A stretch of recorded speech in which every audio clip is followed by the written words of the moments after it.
A lot of developers just know their part, like for example frontend or backend, but they don't know how to implement and deploy project fully to the production.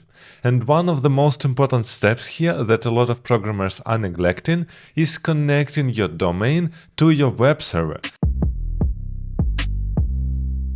And the sponsor of this video is FileStack. If you want to make possible image uploading on your website, you typically need front-end, backend, storing files on your server or uploading them to CDN. And this is really a lot of work. If you want to make possible uploading files directly from Dropbox, Facebook or Instagram, then it is even more work. FileStack solves all these problems at once, and just in several lines of code you can get all these things out of the box. You can use FileStack with plain JavaScript or with any popular framework like React or Angular. Additionally, you can transform images on the fly, upload files to your own CDN, and much more.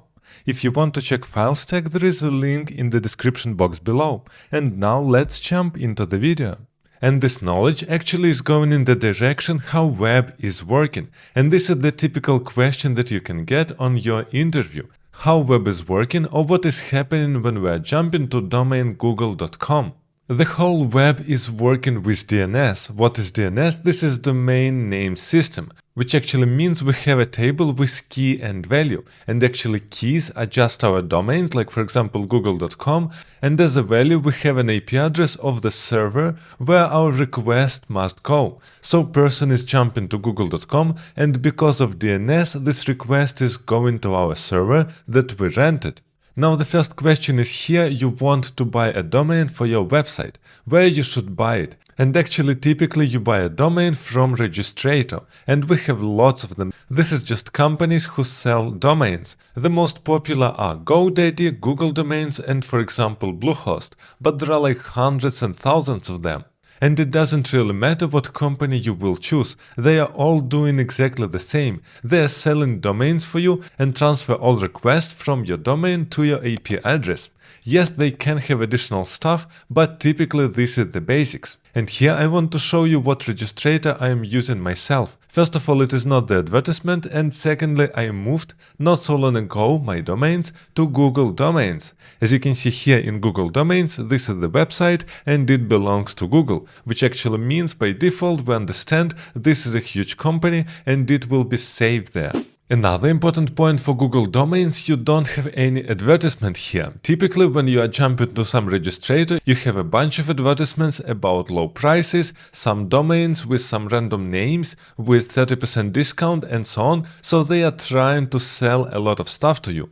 And actually Google Domains is the first registrator that I used where I didn't see any advertisement. You simply scroll here and you see all prices at the bottom. And in some registrators they have like random prices.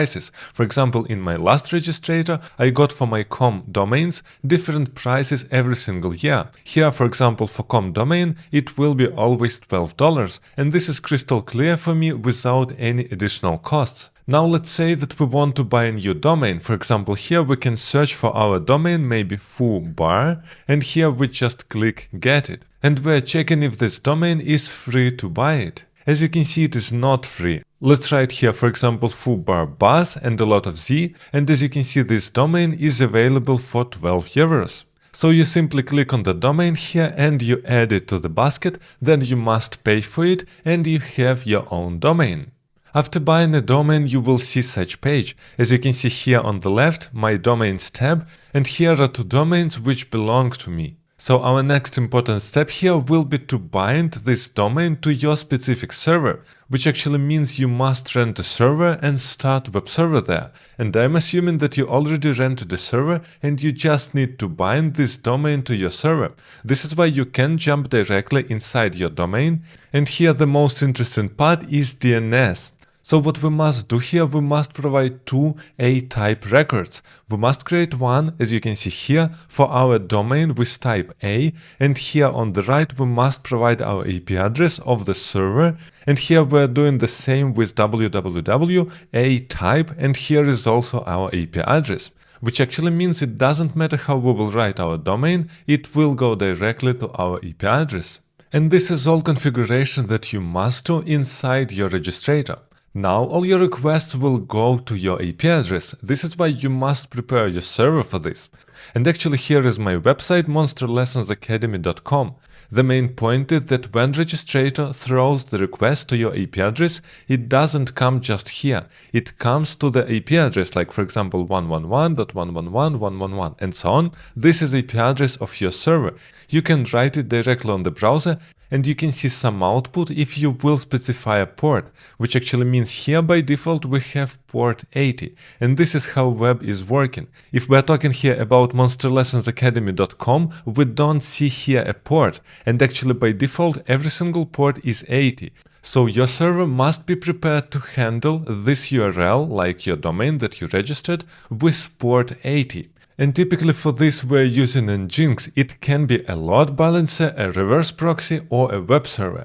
And actually we're just running Nginx on 80 port, and then Nginx decide what to do with your request. For example, if we're getting, in my case, domain Monster Lessons Academy on port 80 where Nginx is running, then Nginx will throw this request directly to web server of my project. So once again, how it is working? We're typing inside URL monsterlessonsacademy.com.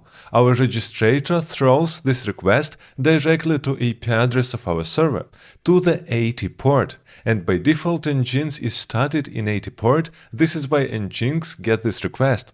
And after this, we specify inside Nginx to what server we want to transfer this request. And obviously there are other alternatives to Nginx, but it is the most popular solution. And here is a bonus point from me that you must know as a developer. If you just want to debug some website with the real host, you don't need to buy a domain. You can simply modify file etc hosts on your machine and just provide the IP address of your localhost and write here a domain that you want to test. For example, here I have a domain realworlddocker.local. In this case, you prevent your machine to speak to internet. You just block this request and you say, okay, I want to resolve this host with my localhost environment. And this is a nice approach when you don't want to buy a domain, but you want to test something locally. And actually, if you're interested to know how web is working from start to the end, make sure to check this video also.